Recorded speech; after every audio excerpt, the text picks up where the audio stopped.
আগামী ১ নভেম্বর থেকে পর্যটকদের জন্য সেন্ট মার্টিন দ্বীপ খুলে দেওয়া হবে। সচিবালয়ে পর্যটন দিবসের ব্রিফিংয়ে জানানো হয়েছে এই তথ্য।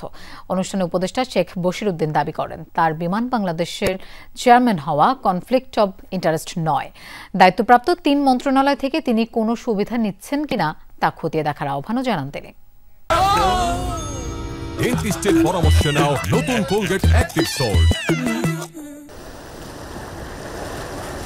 জীববৈচিত্র্য রক্ষায় দেশের একমাত্র প্রবাল দ্বীপ সেন্ট মার্টিনে পর্যটকদের ভ্রমণ বন্ধ ছিল, সেই নিষেধাজ্ঞা উঠে যাচ্ছে ৪ মাসের জন্য। তবে নভেম্বর ও ডিসেম্বর মাসে শুধু দিনের বেলা সেন্ট মার্টিন ভ্রমণ করা যাবে, আর জানুয়ারি ও ফেব্রুয়ারি মাসে রাতে অবস্থান করতে পারবেন পর্যটকরা। প্রতিদিন ২০০০ পর্যটক সেন্ট মার্টিনে যেতে পারবেন।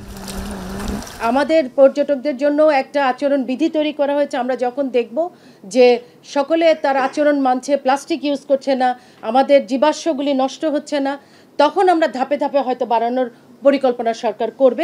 ব্রিফিংয়ে বিমান ও পর্যটন উপদেষ্টার কাছে প্রশ্ন ছিল তার বিমান বাংলাদেশের চেয়ারম্যান হওয়া নিয়ে। একে কনফ্লিক্ট অফ ইন্টারেস্ট বা স্বার্থের সংঘাত মনে করেন না উপদেষ্টা। বিমানের বোর্ডে যে উপদেষ্টা হিসেবে শুধু আমি আছি তা না, বিমান 100% owned, 100% owned by the Ministry of Civil Aviation. Conflict of interest তো সবই আছে। আমি একজন ব্যবসায়ী, আমি বাণিজ্য মন্ত্রণালয়ের দায়িত্বে আছি।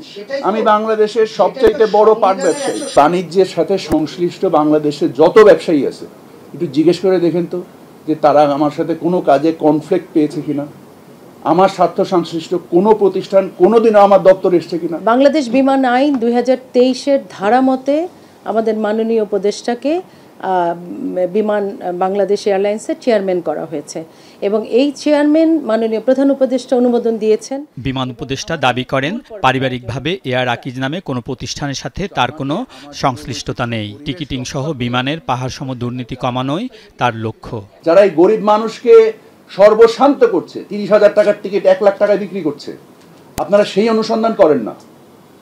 আপনারা অনুসন্ধান করছেন আমার আকিজ এয়ার নিয়ে, যেটার সাথে আমার কোনো সম্পর্ক নেই। আমি তো বলে দিলাম আমার কোম্পানির নাম আকিজ বশির এভিয়েশন। আকিজ এয়ার আমার প্রতিষ্ঠান, আমি পরিবারের প্রতিষ্ঠান। আমি যখন আকিজ গ্রুপে ছিলাম তখন এই প্রতিষ্ঠান তৈরি করা। আপনার তথ্য ১০০% মিথ্যা। আকিজ এয়ারের যিনি মালিক, ওনার সাথে আমার গত ৬ বছরের মধ্যে কথা হয়নি, দেখাও হয়নি। উপদেষ্টা জানান, ২১,০০০ কোটি টাকা বিনিয়োগে নির্মিত শাহজালাল আন্তর্জাতিক বিমানবন্দরের 3rd টার্মিনাল শিগগিরই চালু হবে। আলমগীর স্বপন, যমুনা নিউজ, ঢাকা।